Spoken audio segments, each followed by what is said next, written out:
నన్ను బలపరచు క్రీస్తు యందు నేను సమస్తము చేయగలను. దేవుడు మన పక్షమునుండగా మనకి విరోధి ఎవడు? ఆమేన్, ఆమేన్. రండి వెళ్దాం. మార్కు సువార్త 14వ అధ్యాయం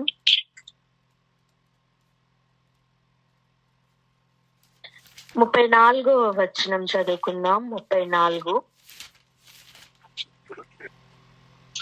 మార్కు సువార్త 14వ అధ్యాయము 34వ వచనం. అప్పుడు ఆయన, నా ప్రాణము మరణమగునంతగా దుఃఖములో మునిగి ఉన్నది, మీరిక్కడ ఉండి మెలకువగా ఉండుడని వారితో చెప్పి, మనం ఈ మత్తు గురించి చూసాము. మెలకువగా ఉండమని ప్రభువు చెప్పారు, కానీ మత్తులో మునిగి ఉన్న స్థితిని చూసాం. కానీ ఈ రోజు మనం అసలు మెలకువగా ఎందుకు ఉండాలి చూద్దాం. మెలకువగా ఉంటే ఏం జరుగుతుంది? ఆయన దుఃఖాక్రాంతుడై ఉన్నారట. ఎంతగా దుఃఖములో ఆయన మునిగి ఉన్నారంటే, మరణమగునంతగా ఆయన ప్రాణము దుఃఖములో ఉందట. ఆయన దుఃఖానికి కారణం ఏంటి? ఇప్పుడు చూడండి, నా కప్లో దుఃఖం ఉంటే నేను ఏమి ఇవ్వగలను? దుఃఖంనే ఇవ్వగలను. కానీ నా కప్లో సంతోషం ఉంటే నేను ఏమి ఇవ్వగలను? సంతోషం ఇవ్వగలను. అలా ఇప్పుడు ఆయన హృదయం మొత్తం దుఃఖముతో నిండి ఉన్నది. అప్పుడు ఆయన చెంత చేరిన వారు గాని, ఆయనతో ఉన్నవారు గాని దేంతో నిండుకుంటారు? దుఃఖముతోనే నిండుకుంటారు. నిజానికి ఆ దుఃఖం ఎటువంటి దుఃఖం అంటే, మనల్ని మరణంలో నుండి జీవంలోనికి నడిపించే దుఃఖం. ఆమేన్. జీవంలో నుండి ఇక ఎన్నడూ తొలగిపోకుండా నిలబెట్టే దుఃఖం అది. ఆయన అక్కడ ప్రార్థిస్తున్న ప్రార్థన యొక్క విలువ మనకు అర్థం అవ్వాలి.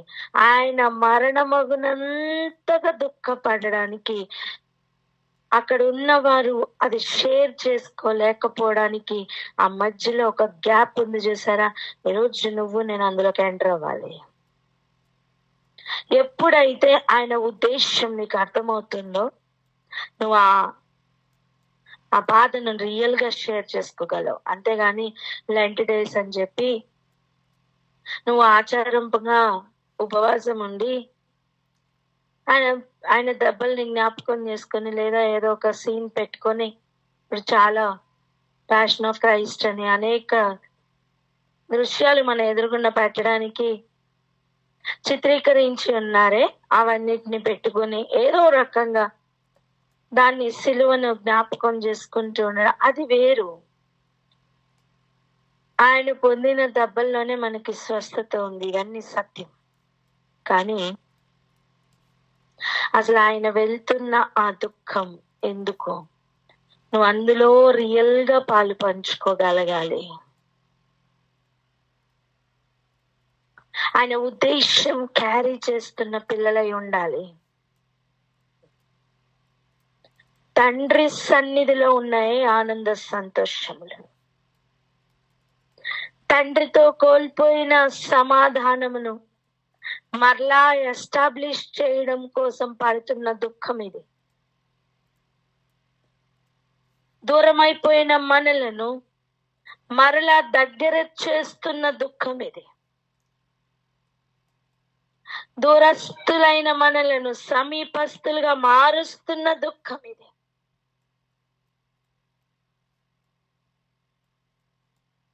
తన నామములో ఏర్పాటు చేసుకున్న వారిని దరికి చేరుస్తున్న దుఃఖం ఇది. ఆయన ప్రేమను వెల్లడి చేస్తున్న దుఃఖం ఇది. అటువంటి దుఃఖం అర్థం కాకుండా చేస్తున్నదే మత్తు. ఆయన ఉద్దేశము రీచ్ అవ్వకుండా, నా ప్రాణమా తినుము త్రాగుము సుఖించుము అని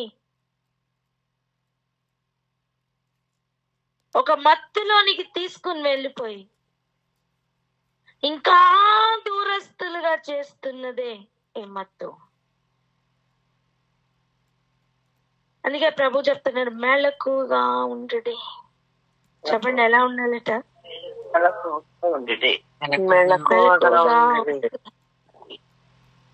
మనం మెలకుగా ఉంటే కొన్ని పనులు చేయవలసి ఉన్నది. నేను ఆగి ఒకసారి ప్రార్థన చేద్దాం. అయ్యా, మీ దుఃఖం, మీ మనస్సులో ఉన్న, మీ హృదయంలో ఉన్న ఆ దుఃఖం రియల్ గా మాకు అది అర్థం అవ్వాలి, అది మాలోనికి చేరాలి అంటూ ప్రార్థన చేద్దాం. ఎవరైనా ప్రార్థన అందుకోండి. స్తోత్రం తండ్రి, స్తోత్రం అయ్యా, స్తోత్రం రాజా, స్తోత్రాలు నాయన, స్తోత్రాలు మా తండ్రి ప్రభా నాయన. మీ ప్రేమ కొరకే వందనాలు ప్రభా నాయన. మమ్మల్ని నాయన మరణంలో నుండి జీవంలోనికి ప్రభా నాయన నడిపించడానికి, తండ్రితో కోల్పోయినటువంటి సమాధానాన్ని తీసుకుని రావడానికి ప్రభా స్తోత్రం తండ్రి. మా ఎడల మీకున్నటువంటి ప్రేమను ప్రభా నాయన అర్చడానికి ప్రభా స్తోత్రం తండ్రి, స్తోత్రం అయ్యా, స్తోత్రం తండ్రి ప్రభా నాయన. మీ ప్రాణము మరణమైనంత దుఃఖంలో ప్రభు నాయన మీరు మునిగి ఉండగా ప్రభా నాయన, మీ ప్రేమను ప్రభు నాయన మేము అర్థం చేసుకుని ప్రభు నాయన మరణంలో నుండి జీవంలోనికి ప్రవేశించే వారముగా ప్రభు నాయన తండ్రి ప్రభా నాయన మమ్మలను ప్రభా నాయన నిత్య నరకాగ్ని నుండి ప్రభా నాయన తప్పించడానికి ప్రభా నాయన మీరు పడినటువంటి ప్రయాసం ప్రభా స్తోత్రం తండ్రి, స్తోత్రం అయ్యా. మీరు పడినంత దుఃఖం ప్రభా నాయన స్తోత్రం తండ్రి. నీవు అర్థం చేసుకుని ప్రభా నాయన దాంట్లోకి మేము సైతం ప్రవేశించగలిగినటువంటి ప్రభా నాయన అట్టి ప్రేమను ప్రభా నాయన మేము కూడా ప్రభా నాయన చూపించగలిగిన కొరకైనటువంటి ప్రయాస ప్రభా నాయన స్తోత్రం తండ్రి, స్తోత్రం అయ్యా, స్తోత్రం రాజా, స్తోత్రాలు నాయన. నేను అతి ఉన్నతమైనటువంటి స్థితిలోకి ప్రభా నాయన మేము సైతం ప్రవేశించాలని ప్రభా నాయన మీరు పడినటువంటి మరణ యాతన ప్రభా స్తోత్రం తండ్రి, స్తోత్రం అయ్యా. పొందుకోవటానికి నాయన కావలసినటువంటి కృపను దయచేయండి తండ్రి. అతి ఉన్నతమైనటువంటి ఆత్మీయ మెట్టులోకి ప్రభా నాయన నన్ను మమ్మల్ని అందరినీ ప్రభా నాయన మీరే నడిపించి నడుచున్నామయ్యా. సహాయం దయచేయండి తండ్రి. మీ ప్రేమను అర్థం చేసుకునేటటువంటి వారముగా ప్రభా నాయన స్తోత్రం తండ్రి ప్రభా నాయన. నేను మేము ఉండేటి పరిచినటువంటి కృపను దయచేయండి తండ్రి. స్తోత్రాలు నాయన, స్తోత్రాలు తండ్రి, స్తోత్రం మా ప్రభా, స్తోత్రం తండ్రి ప్రభా నాయన, స్తోత్రం తండ్రి. ఈ దినం నాయన మీరు మాతో మాట్లాడుచున్నటువంటి ప్రభా నాయన ఈ వాక్య భాగం కొరకు నాయన స్తుతులు స్తోత్రాలు చెల్లించుకుంటూ ఇకను ప్రభా నాయన మాకు అనేకమైనటువంటి విషయాలను బోధపరచుమని యేసే పరిశుద్ధ నామమున ప్రార్థించి వేడుకొని పొంది ఉన్నాం మా ప్రియకారుల తండ్రి. ఆమేన్, ఆమేన్, ఆమేన్, హల్లెలూయా. రండి వెళ్దాం, కొన్ని వచనాలు చూసుకుని ఇక్కడికి మరలా వద్దాం. మొదటి తెస్సలోనికీయులకు రాసిన పత్రిక 5వ అధ్యాయం 10వ వచనం చూడండి. మనం మేలుకొని ఉన్నను నిద్రపోవచ్చున్నను తనతో కూడా జీవించు నిమిత్తం ఆయన మన కొరకు మృతి పొందెను.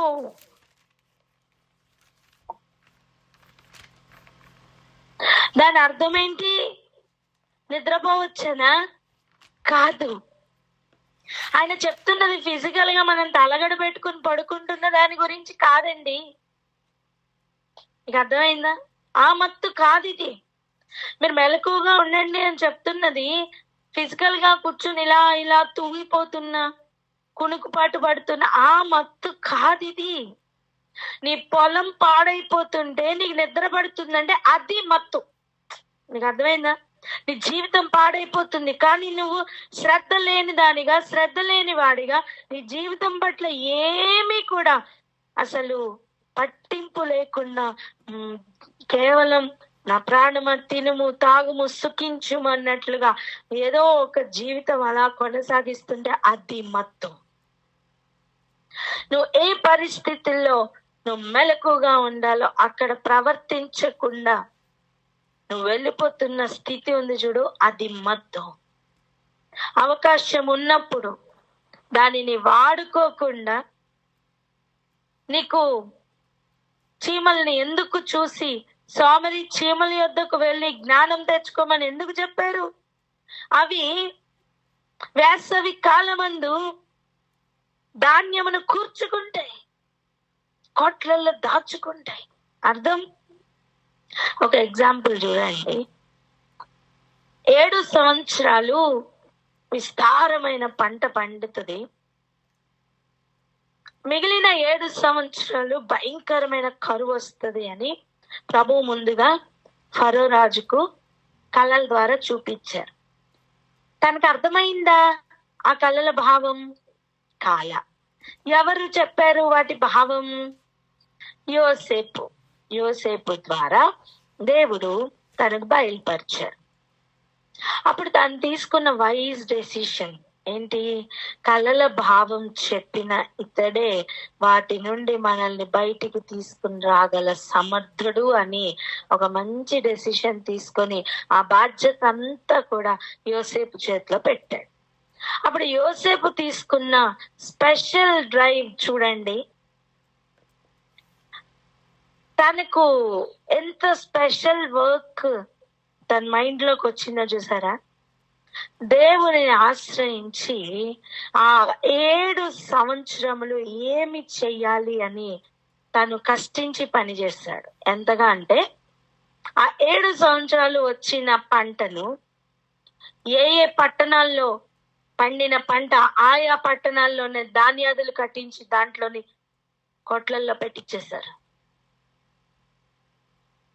ఇప్పుడు ఒకవేళ అవేమి పట్టించుకోకుండా కామన్ గా ఏదో వచ్చిన ఫుడ్ వచ్చినట్టుగానే, అర్థమైందా, ఎప్పటిదప్పుడు తినేసి కామ్గా కడిగేసి పెట్టేసుకొని అలా వచ్చిన పంటను అలా వాడేసి అలా చేసి ఉంటే రాబోతున్న 7 సంవత్సరాల కరువును వాళ్ళు సమర్థవంతంగా ఎదుర్కొనేవారా?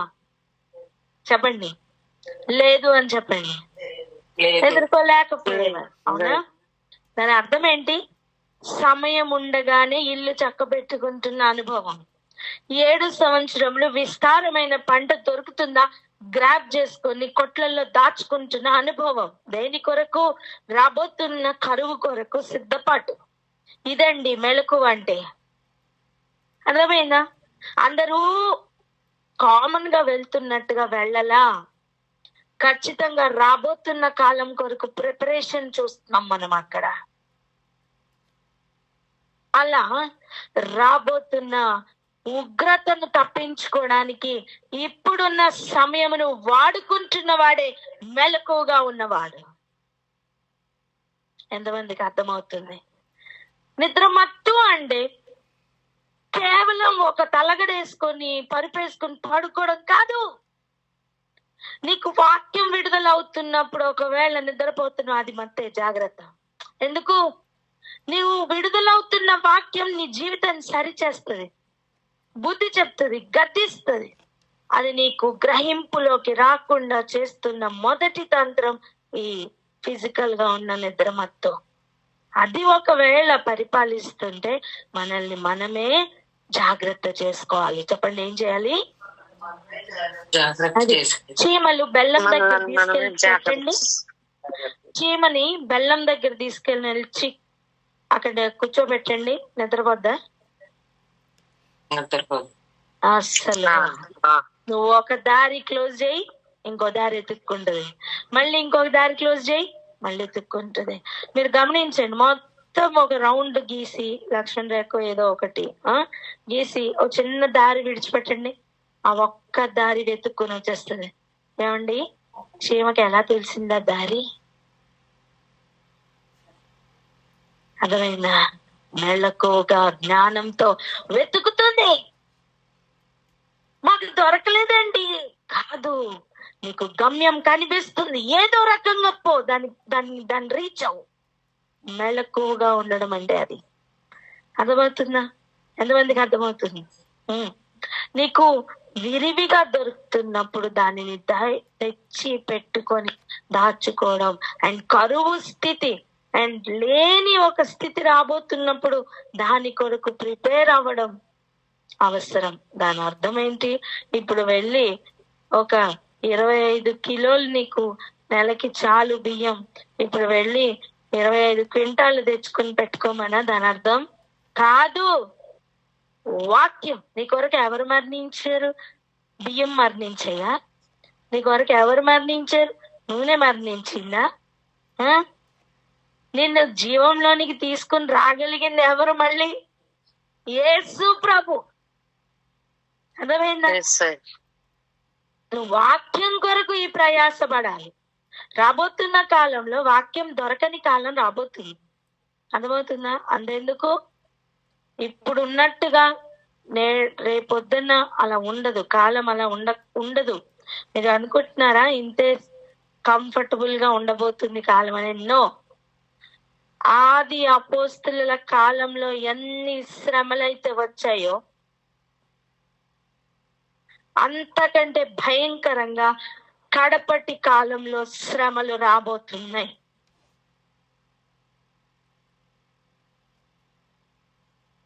వాటి కొరకు సిద్ధపడాలి అంటే సమయం ఉన్న ఇప్పుడే వాక్యంను సమకూర్చుకోవాలి.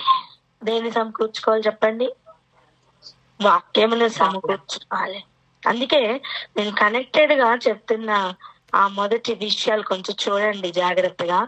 కాబట్టి మీరిప్పుడు చేయుచున్నట్టుగానే ఒకరినొకడు ఆదరించి ఒకరినొకడు క్షేమాభివృద్ధి కలుగు చేయుడి. ఒకరికొకడు కీడు చేసుకోండి అని ఉందా? ఒకరికొకడు గుచ్చుకోండి అని ఉందా? దెప్పి పొడుచుకోండి అని ఉందా? లేదు. ఒకని కొరకు ఒకడు క్షేమాభివృద్ధి కలిగించడం ఏం చెయ్యాలని ఆలోచించండి. వీడు బాగుపడాలంటే ఏం చేయాలా? వీని కొరకు ఏం చేయాలా? ఇది ఆలోచించండి. అర్థమవుతుందా? ఇంకా ఒకరినొకడు ఆదరించండి. వాడు బాధలో ఉన్నాడు, ఆదరించండి. అర్థమవుతుందా? మనకు అవసరత ఉంది, దాన్ని సమకూర్చండి అని చెప్తున్నమాట. మీరిప్పుడు చేయుచున్నట్టుగానే ఒకరినొకడు ఏం చేయాలట? ఆదరించాలట. ఆదరణ పొందువాడు తక్కువ కాదు, ఆదరించువాడు ఎక్కువ కాదు. అంటున్నారా? అందరూ సమానముగా ఉండాలన్నది ప్రభు చిత్తం. అక్కడే ప్రేమలు కావాలి. ఏం కావాలి? ప్రేమలు కావాలి. నీకున్నదని పొగరు చూపించాల్సిన అవసరం లేదు. నీకు లేదని దీనత్వం అక్కర్లేదు. ఏది అక్కర్లేదు. ప్రభు నీ ఎదురుగుండా అవసరత ఉన్న ఒక వ్యక్తిని పెట్టారా, దాని అర్థం నీ ద్వారా ఏదైనా అక్కడ జరగాలి. నీ ద్వారా ఏది జరగదా? ఎవరి ద్వారా జరుగుతుందో వారి దగ్గరికి తీసుకెళ్ళు. అర్థమైందా?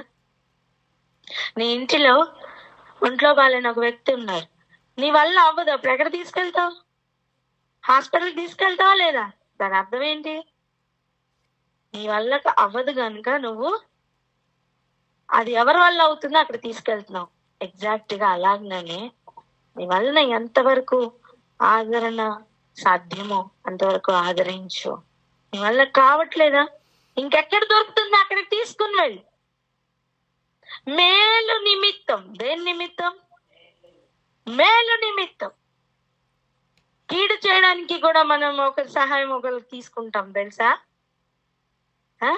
నేను ఎలాగా పాడు చేయాలి, ఈ సిచ్యువేషన్ ఎలా పాడు చేయాలి, ఇక్కడ సమాధానం ఎలా పాడు చేయాలని బోల్డ్ మంది కలిసి వస్తారు. బాగు చేయడానికి ఎక్కువ మంది రారమ్మా. దెప్పిపోవడానికి చాలా మంది ఉంటారు, బాగు చేయడానికి ఎక్కువ మంది ఉండరు. అంటున్నారా? జ్ఞానం కలిగి ప్రవర్తించాలి. అక్కడే మత్తు. ఇంకా వినండి. మరియు సహోదరులారా, 12వ వచనం, మీలో ప్రయాసపడుచు ప్రభువునందు మీకు పైవారయుండి మీకు బుద్ధి చెప్పు వారిని మన్నన చేసి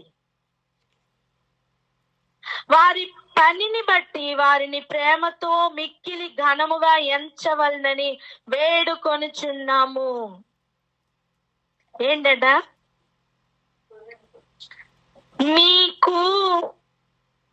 మీలో ప్రయాసపడుతూ ప్రభువు నందు మీకు పైవారై ఉండి బుద్ధి చెప్పుతున్నవారు అంటే ఎవరు?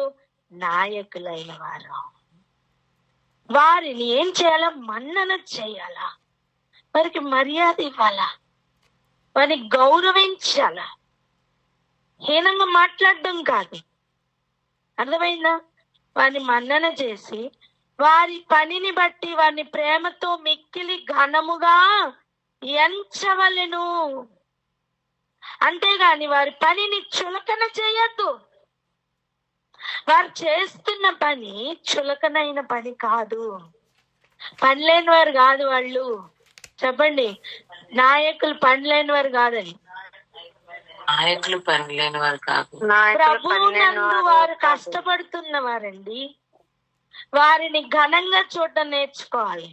ఏం చేయాలి? ఘనంగా చూడటం. ఎందుకు ఇవన్నీ చెప్తున్నారు తెలుసా? అప్పుడు మాత్రమే వారు బుద్ధి చెప్పినప్పుడు దానిని మనం స్వీకరిస్తాం, లేకపోతే తీసి పడేస్తాం. ఆ మాటని మనం చులకనగా తీసుకుని పడేస్తాం, సీరియస్ గా తీసుకోం. ఈరోజు గుర్తుంచుకోండి, మీ పైన నాయకులుగా ఉన్నవారు ఏదైనా ఒక పని చెప్పారంటే తక్కువ చెయ్యండి. ఎందుకు ఏంటి అని చెప్పి ఎదిరించొద్దు. చెప్పండి ప్రతి ఒక్కరు పక్క వారితో ఎదిరించకు అని. ఒకరినొకరు మాట్లాడుకోండి. మీ పక్కన ఉన్నారు కదా, మీ పక్కన చాలా మంది కనిపిస్తున్నారు కదా ఫోన్ లో, వారితో పక్కని తిరిగి చెప్పండి, పర్వాలేదు వారితో మాట్లాడండి. ఆ ఏ పట్టణంలో ఉన్నవారైనా వారితో మాట్లాడండి. ఎదిరించకు అని చెప్పండి. మీ సెల్ ఫోన్ చూసి చెప్పండి ఎదిరించకు అని. అదే ఏం చేయాలా? వారు చెప్తున్న మాటలను రిసీవ్ చేసుకోవడానికి ఫస్ట్ వారిని ఘనంగా చూడాలి. ఇంకా చూడండి, మరియు ఒకరితో ఒకడు సమాధానంగా ఉండడి. ఒకరికొకరు గొడవలు పెట్టుకోండి కదా చెప్తున్నారు. అదే నా సమాధానం అంటే ఎదురు సమాధానం ఇవ్వడమే కదా సమాధానంగా ఉండడం. అవునా? ఏదైనా మాట రాకముందే ఠక్కుమని ఇంకొక మాట అనేసి ఎదురు సమాధానం చెప్పి నాకు తెలుసు మన బోల్డ్ మాటలుంటాయి కదా, అవన్నీ మాట్లాడేసి ఎదురు సమాధానం చెప్పడం కదా సమాధానంగా ఉండడం అంటే. అదేనా? చెప్పండి, అవునా? కాదు. ఒకరితో ఒకరు సమాధానంగా ఉండడం కోసం రెట్టించి మాట్లాడకు. నేనేం కొత్తగా బైబిల్ రాయలే, మీ బైబిల్లోనే అదే మాట ఉంది. చూడండి, ఉందా లేదా? అంటే ఇది ఎవరి కోసం? మనందరి కోసం. చెప్పండి, నా కోసం అని, మనందరి కోసం అని చెప్పండి. ఇంకా చూడండి, ఒకరితో ఒకరు ఎలా ఉండాలి? సమాధానంగా ఉండాలి, గొడవలు పెట్టుకోవద్దు. సహోదరులారా, మేము మీకు బోధించినది ఏమనగా అక్రమముగా నడుచుకుని వారికి బుద్ధి చెప్పుడి. క్రమముగా లేని వారికి ఏం చెయ్యాలా? బుద్ధి చెప్పాలి. నీకెందుకు అంటే ఏం చెప్తారు ఇక? చెప్పండి, నా గురించి నీకెందుకంటే నువ్వు ఆ గుంపులో పనికిరావు. చెప్పండి, నా గురించి నీకెందుకు అంటే నువ్వు ఆ గుంపులో పనికిరావు అని చెప్పండి. నా గురించి నీకెందుకంటే ఆ గుంపులో నువ్వు పనికిరావు. అర్థమైందా? బుద్ధి చెప్పవలసిన బాధ్యత ప్రతి ఒక్కరికి ఉంది. అక్రమంగా నడుచుకుంటే ఫస్ట్ నువ్వు క్రమంగా నడిస్తే అక్రమంగా నడిచే వాళ్ళు ఎవరు నీకు అర్థమవుతుంది. ఎవరికి బుద్ధి చెప్దామా అని తిరగడం కాదు, ప్రభువు నీకు చెప్తే చెప్పాలి. అర్థమవుతుందా? ఇంకా చూడండి, ధైర్యము చెడిన వారిని ధైర్యపరచుడి. ధైర్యం లేక ఏం చేయాలో అర్థం కాక పరిస్థితులు తారుమారై భయంగా ఉన్న వారికి ధైర్యం చెప్పండి, ఆదరించండి. 4 మాటలు మంచి మాటలు రావా నీ నోట్లో? నాకెందుకు లేని తప్పించుకుని వెళ్ళిపోతావు. ఏడుస్తున్న వారిని ఇంకా ఏడిపిస్తావు. కరెక్ట్ కాదు నాన్న. ఒకరికొకరు ప్రేమ కలిగి ఉండడం అంటే ఇవన్నీ క్రియల్లో పెట్టాలి. చెప్పండి, ఏం చేయాలి?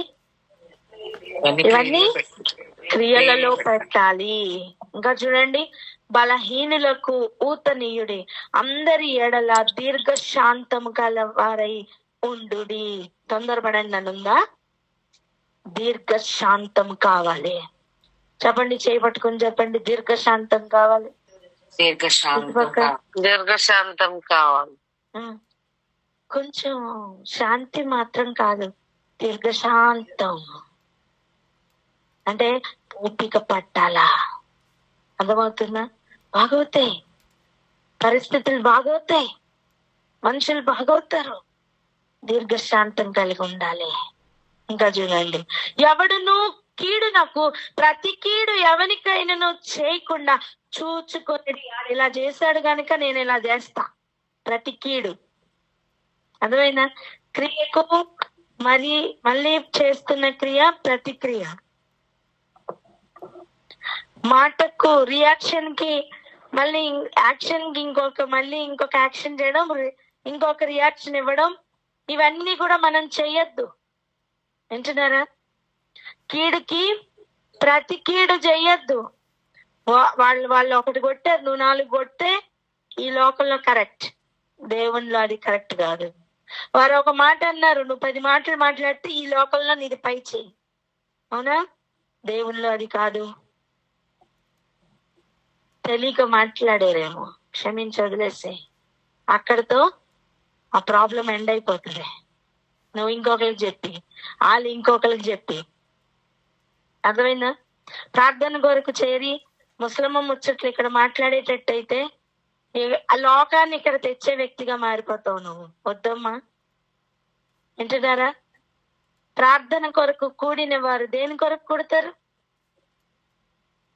తమని తాము రాకడ కొరకు సిద్ధపరచుకోవడానికి. చెప్పండి అన్నమాట. తమను తాము రాకడ కొరకు సిద్ధపరచుకోవటం. నీ మాటలు ఆ వ్యక్తిని రాకడ కొరకు సిద్ధపరుస్తున్నాయంటే నువ్వు మాట్లాడు. జ్ఞాపకం చేసుకోండి ఏమేం మాట్లాడుతున్నాము ఈరోజు. వింటున్నారా? ఇటువంటి మళ్ళీ ఇంకో దినం రాదేమో, అందుకే ఈ రోజే జ్ఞాపకం చేసుకోండి. నువ్వు ఇంకొక వ్యక్తి గురించి ఒక వ్యక్తి దగ్గర మాట్లాడుతున్నావు అనుకో, ఆ వ్యక్తిని గాని ఈ వ్యక్తిని గాని నువ్వు రాకడ కొరకు సిద్ధపరుస్తుంటే మాట్లాడు, లేకపోతే నోరిప్పకు. తీసుకుందాం ఇటువంటి తీర్మానం. అర్థమైందా? నువ్వు ఇంకొక వ్యక్తి మీద ఇంకొక వ్యక్తికి చెప్పకు. చెప్పండి అన్నమాట. ఇంకొక వ్యక్తికి చెప్పకు, నీకు అనవసరం. నువ్వు ఆ వ్యక్తిని పుట్టించలా, నీకు అనవసరం. చేతనైతే ఆదరించు, చేతనైతే మేలు చేయి. నీ వల్ల లేదా? కామ్గా ఉండు, దీర్ఘశాంతం కలిగి ఉండు, ప్రార్థన చేయి. నీ వలన ప్రాబ్లం ఎక్కువ అవ్వకూడదు, నీ వలన ప్రాబ్లం తగ్గిపోవాలి. ఆమె నేను చెప్పండి. అర్థమైందా? ఇంకా చూడండి, మీరు ఒకని ఎడల ఒకడును మనుషులందరి ఎడలను ఎల్లప్పుడూ మేలైన దానిని అనుసరించి నడుచుకొనుడి. ఒకనికి మేలు చేయండి గాని కీడు చెయ్యొద్దు. ఆ వ్యక్తి బాధపడుతున్నాడా? ఆ వ్యక్తి నీ మాటలను బట్టి బాధపడగానే నువ్వు మాట్లాడుకో, మేలు చేయి. అర్థమైందా? ఆ వ్యక్తికి నీ ప్రజెన్స్ ఇష్టం లేదా, అక్కడి నుంచి వెళ్ళిపో. అది మేలు చేసిన వాడుతావు. అవతల వ్యక్తిని try to accept how they are. ఎవరు నీ మార్గంలోకి రారు, దేవుని మార్గంలోకి వెళ్తే చాలు. చెప్పండి అన్నమాట. ఎవరు నా మార్గంలోకి రారని చెప్పండి.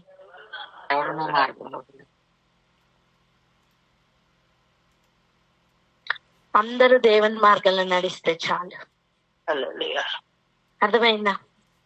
నా మాట వినాలనో నా మార్గంలోకి రావాలనో ఎవరు ప్రయత్నం చేయొద్దు. మనం దేవుని మార్గంలో నడిస్తే ఆటోమేటిక్ గా వాళ్ళు వస్తారు. హల్లెలూయా. ఊరు వెళ్దాం వెళ్దాం వెళ్దాం అని చెప్పే బదులు బయలుదేరి నీతో పాటు వచ్చేస్తారు. అర్థమవుతుందా? వచ్చేవాళ్ళు వస్తారు. చెప్పండి అన్నమాట.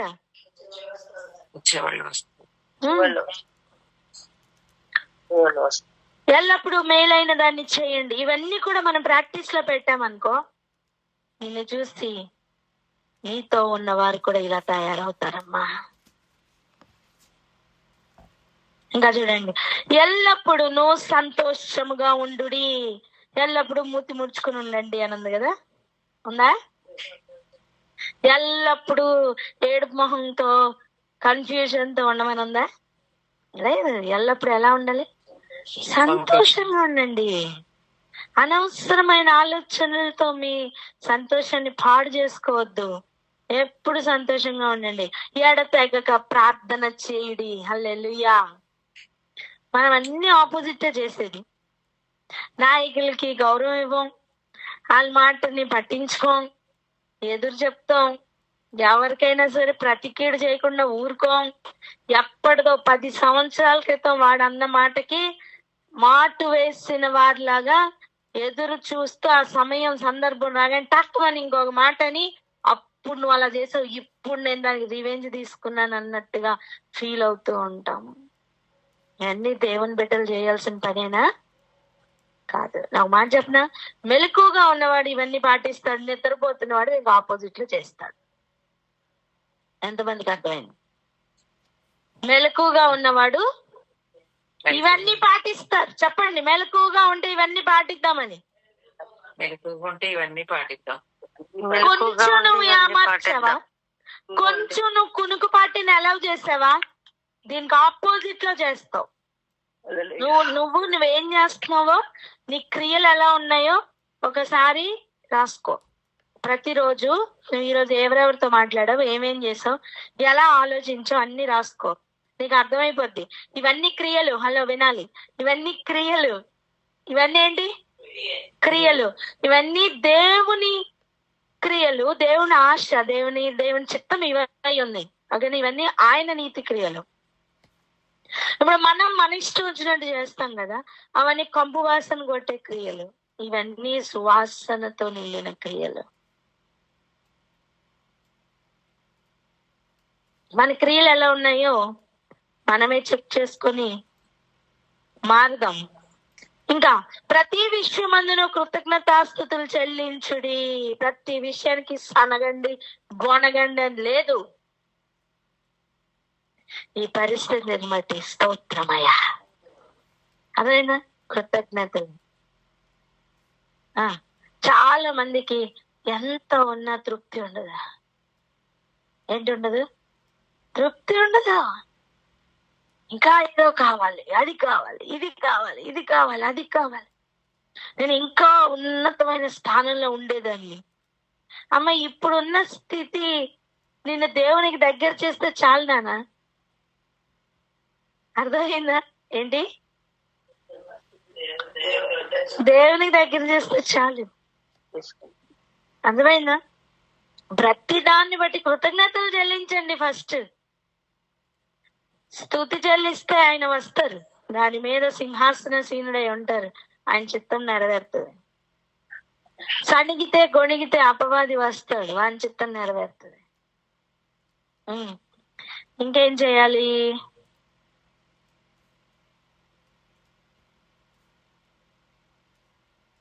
ఇలాగ చేయుట యేసుక్రీస్తునందు మీ విషయంలో దేవుని చిత్తం. ఇదండి దేవుని చిత్తం. చాలా మంది అడుగుతారు, నా మీద నీ చిత్తం ఏంటి? ఫస్ట్ ఇది చేయి, స్పెషల్ వర్క్ ఇస్తారు. అర్థమైందా? ఆత్మను ఆర్పకుడి. అర్థమైందా? ఏం చేయొద్దు? ఆత్మను ఆర్పద్దు. ప్రవచించుటకును నిర్లక్ష్యం చేయుకుడి. సమస్తమును పరీక్షించి మేలైన దానిని చేపట్టుడి. ఫస్ట్ సిచ్యువేషన్ మొత్తం అర్థం చేసుకో, సత్యమును బట్టి మాట్లాడు, అంతా అర్థం చేసుకొని అప్పుడు ఏం చేయాలో ఆలోచించి, అప్పుడు మేలైనది ఏదో ఆలోచించి చెయ్యి. నోటికి ఏదో వస్తే అది మాట్లాడకు. నువ్వు అనుకున్న దాన్ని బట్టి అస్సలు కదలకు. అక్కడ ఏం జరగలేదు, నువ్వు అనుకోకు. అనుకొని ఏదో అయిపోయింది అనుకొని ఏదో చేసేయకు. అర్థమవుతుందా? వింటున్నారా? ఆలోచించి మేలైందని చేయాలి. ప్రతి విధమైన కీడునకు దూరంగా ఉండుడి. ప్రతి విధమైన కీడుకి ఏం చేయాలా? దూరంగా ఫుట్ నోట్ లో చూడండి, కీడుగా కనబడు ప్రతి దానికి దూరంగా ఉండండి. అమ్మో ఇదేదో డేంజర్ అనిపిస్తుందా? దేవుని చిత్తంలో ఇది కరెక్ట్ కాదనిపిస్తుందా? దానికి దూరంగా ఉండు. సమాధానకర్తయగు దేవుడే మిమ్మల్ని సంపూర్ణంగా పరిశుద్ధపరచును గాక. జీవమును మీ ఆత్మయు జీవమును శరీరమును మన ప్రభు అయిన యేసుక్రీస్తు రాకడ యందు నిందారహితంగా సంపూర్ణంగా నుండినట్లు కాపాడబడును గాక. మిమ్మల్ని పిలుచువాడు నమ్మకమైన వాడు కనుక అలాగూ చేయుడి. ఇవన్నీ మనం చేయవలసిన కార్యాలు, మెలకుగా ఉండి చేయవలసిన కార్యాలు. చెప్పండి. మెలకువగా ఉండి చేయవలసిన. ఇప్పుడు అసలు సంగతికి వద్దాం. 5వ వచనం ఇప్పుడు చూడండి. మీరందరూ వెలుగు సంబంధులను పగటి సంబంధులనై ఉన్నారు. మనము రాత్రి వారం కాము, చీకటి వారం కాము. 6వ వచనం. కావున ఇతరుల వల్ల నిద్రపోక మెలకుగా ఉండి మత్తులము కాక ఉందము. అర్థమైందా? ఇప్పుడు ఏ నిద్ర ఇది? మొత్తం మెలకుగా ఉన్నవారు ఇవన్నీ చేస్తారు, నిద్రపోతున్న వారు దీని ఆపోజిట్ లో చేస్తారు. ఏం చేస్తారు? పైన వారికి, బుద్ధి చెప్తున్న వారికి గౌరవం ఇవ్వరు, మన్నన చేయలేరు. వారి పనిని బట్టి వారిని ప్రేమతో చూడరు, ఘనంగా ఎంచలేరు, నీచంగా కనిపిస్తారు. వీరికి నాయకులైన వారు నీచంగా కనిపిస్తారు, ఆఫ్టర్ ఆల్ లా కనిపిస్తారు. ఒకరితో ఒకడు సమాధానంగా అస్సలు ఉండరు, ఎప్పుడు గొడవలు, కలహ ప్రియులుగా ఉంటారు. అక్రమంగా నడుచుకునే వారికి బుద్ధి చెప్పలేరు. కీడుకి ఎప్పుడు ప్రతి కీడు చేస్తా ఉంటారు. ఎవరితో సమాధానంగా ఉండరు, అందరితో గొడవలు పెట్టుకుంటారు. అదే ఇంకా ఆపోజిట్ గా అన్ని చేస్తారు. ఇవన్నీ ఏంటి? నిద్రపోతున్న క్రియలు, మత్తులుగా ఉన్నప్పుడు చేస్తున్న క్రియలు. ఎంతమందికి అర్థమవుతుంది? అర్థమవుతుందా? ఇంకా చూడండి. కావున ఇతరుల వల్లే, 6వ వచనం, ఇతరుల వల్లే నిద్రపోక మెలకుగా ఉండి మత్తులం కాక ఉందము. నిద్రపోవు వారు రాత్రి వేళ నిద్రపోదురు, మత్తుగా ఉండువారు రాత్రి వేళ మత్తుగా ఉందురు. మనము పగటి వారమై ఉన్నాం గనుక మత్తులమై ఉండక విశ్వాస ప్రేమలను కవచము, రక్షణ నిరీక్షణయను శిరస్త్రాణమును ధరించుకొందుము. అప్పుడు చెప్తున్నారు ఏం మాట తెలుసా? ఎందుకనగా మనము ప్రభు అయిన యేసుక్రీస్తు ద్వారా రక్షణ పొందుటకే దేవుడు మనల్ని నియమించెను గాని ఉగ్రత పాలగుటకు నియమింపలేదు. ఉగ్రత పాలవడం దేవుడు నియమించలేదు. ఇవన్నీ నేర్పించడానికి ఆ రోజు ఆయన అంత దుఃఖపడ్డారు. మత్తులై ఉండడం వల్ల మనం శోధనలోని ప్రవేశిస్తున్నాం. మెలకుగా ఉండి ఒకరినొకరు ప్రేమించుకోమన్నారు. మీకు అర్థమైందా? ఒకరినొకరు ప్రేమించుకోవడం అంటే ఇప్పుడు ఏంటో? ప్రభు ఎలా ప్రేమించారు? అలా ప్రేమించడం అంటే ఇదిగో ఇలా ప్రేమించారు. మనం ఇంకా చీకట్లో ఉండగానే, మరణంలో ఉండగానే మన కొరకు ఆయన మరణం అయ్యేంతగా మనల్ని ప్రేమించారు. ఇలా ప్రేమించారు నాన్న. మన పట్ల దీర్ఘశాంతం వహించారు. మన పట్ల ఆయన కరుణ జాలి చూపించారు.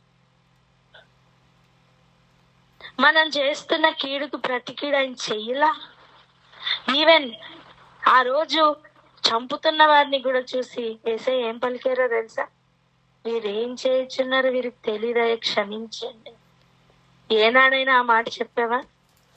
ఏనాడైనా ఎవరి గురించి అయినా వారికి తెలియదులే ఊరుకో అని అనిపించిందా నీకు ఎప్పుడైనా? లేదు. ఇంత వయసు వచ్చింది అలా తెలీదా?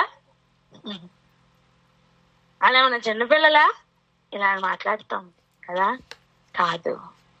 తను చంపుతున్న వారిని కూడా యేసయ్య చూచి మీరేం చేస్తున్నారు, వీళ్ళకి తెలియ, క్షమించండి అన్న ప్రేమ మనం గనక కలిగి ఉంటే ఎవ్వరి మీద మనకు కంప్లైంట్లు ఉండవు. పోనీలే చేస్తారు, కీడే చేస్తారు. మనుషులు దేవునిలో ఇంకా లేరు కాబట్టి వాళ్ళు ఏం చేస్తారు? కీడే చేస్తారు. నువ్వు చేయి మేలు, పక్కవారితో చెప్పు నువ్వు చేయి మేలు అని. నువ్వు చేయి మేము. వాళ్ళు కీడు చేయడానికే వాళ్ళు పుట్టారు నాన్న, నువ్వు మేలు చేయడానికి పుట్టావుగా, అదే కదా. నువ్వు క్రీస్తులో మళ్ళీ పుట్టావా లేదా? అయితే నువ్వు మేలే చేయి. వాళ్ళ ఒక మాట అంటే ఇంకో మాట నువ్వు అనకు, వాళ్ళ ఘనంగా చూడు, క్షమించు, నువ్వు మారు ఫస్ట్. చెప్పండి, గుండె మీద చేసుకుని నేను మారుతాను ఫస్ట్ అని. నేను మారుతాను.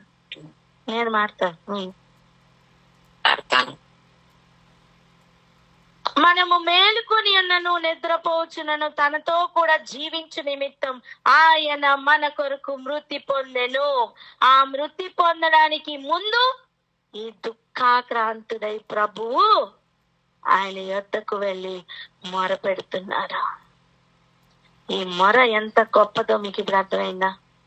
నాతో పాటు ప్రార్థనలో మెలకుగా ఉండమని ప్రభు ఎందుకు చెప్పారు అర్థమైందా?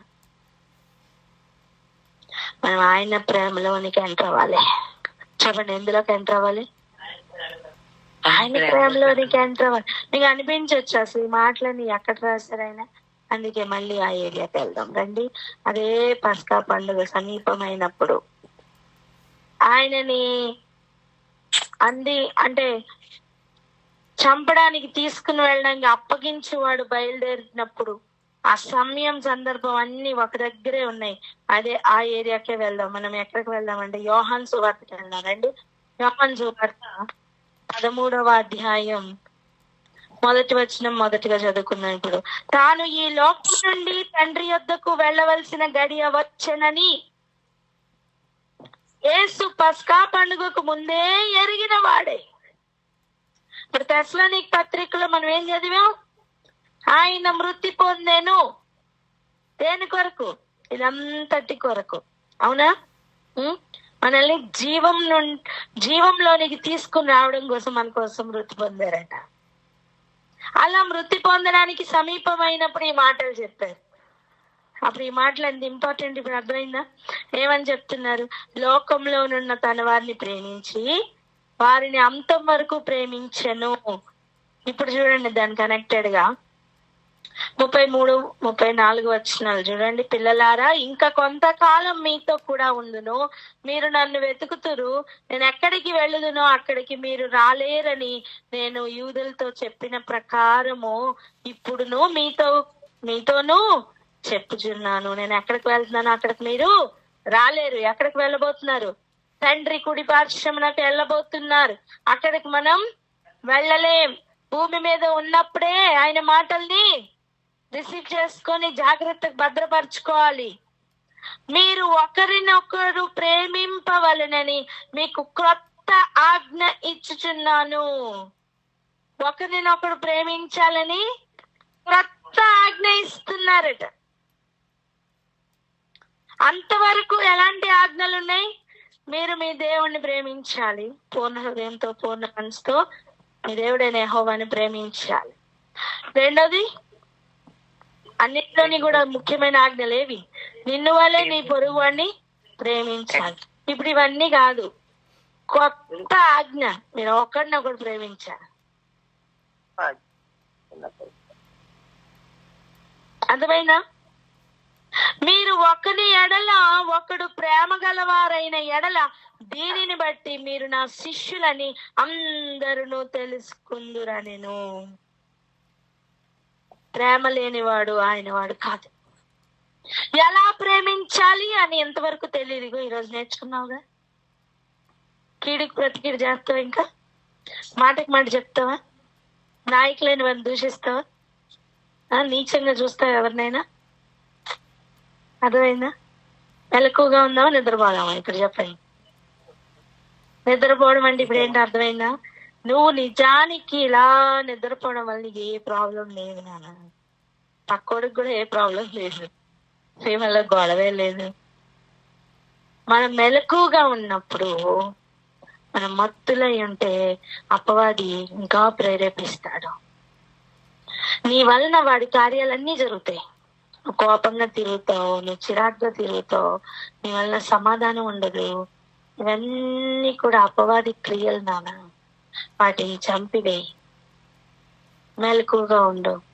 ప్రభు వల్లే ప్రేమించడానికి ప్రయత్నం చేయి.